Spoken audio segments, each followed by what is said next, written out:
did you sacrifice to save a dying nation's government? Time, money, comfort, your family's safety, your own happiness? Is it not strange that we as American citizens do not understand what our founding fathers sacrificed in order for us to have a safe and secure nation that preserves our rights and liberties? Our first form of government was not stable. It was a nationalist government. Now, what was a nationalist? A nationalist was an individual who believed in the power of the state. This meant that each state had its own constitution and form of government. Over all the states, a document called the Articles of Confederation was ratified in 1777, just 1 year after the Declaration of Independence. This document stated that there was a massive legislative branch and an itty-bitty judicial branch, and absolutely no executive branch, because the colonists hated the idea of a king. They just pushed off the tyranny of George III. They did not want that kind of power in their government. The legislative branch would have power over foreign policy, negotiations with Native Americans, finances, the post office, weights and measurements, and land sales in new territories. The judicial branch would have a little bit of power over enforcing justice. If the legislative branch wanted to make a new law, all 13 states would have to unanimously agree that it was a good idea. They also could not tax the people nor raise a militia.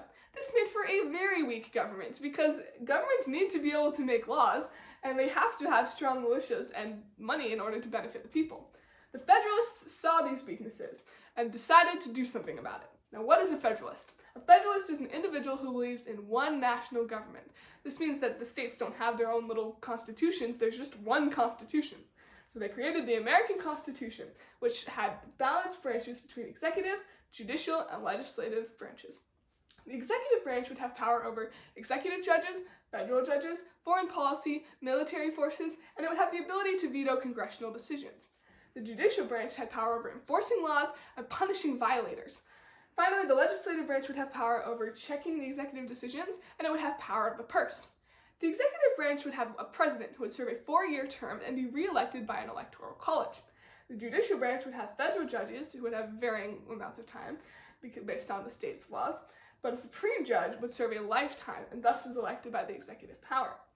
Finally, the legislative branch was broken into 2 sections, the Senate and the House of Representatives. The Senate would represent states as a whole, and thus there would be 2 representatives for each state, no matter how many people lived there. Each representative of the Senate would have a 6-year term, and 1/3 of them would be re-elected every 2 years for a constant shifting of power. The House of Representatives would have 30,000 people would get 1 representative, so they represent population.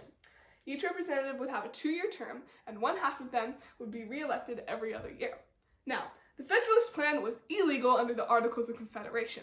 What did they do about this? Well, they were not afraid of the Nationalist Plan, and so they illegally started trying to ratify their constitution. Now, Federalists had a bad name, so they started calling themselves the Anti-Federalists, and they started calling the Nationalists the Federalists. When people started hearing these names tossed about, they were so confused, and under the political influence of these revolutionary leaders, they were able to use that confusion to push people to vote for their plan so that we have the government we have today. To conclude, our government was founded on the toil and dangerous efforts of the Federalist Party, who through many, many dangers enforced a government that would preserve liberty and justice for many, many years to come.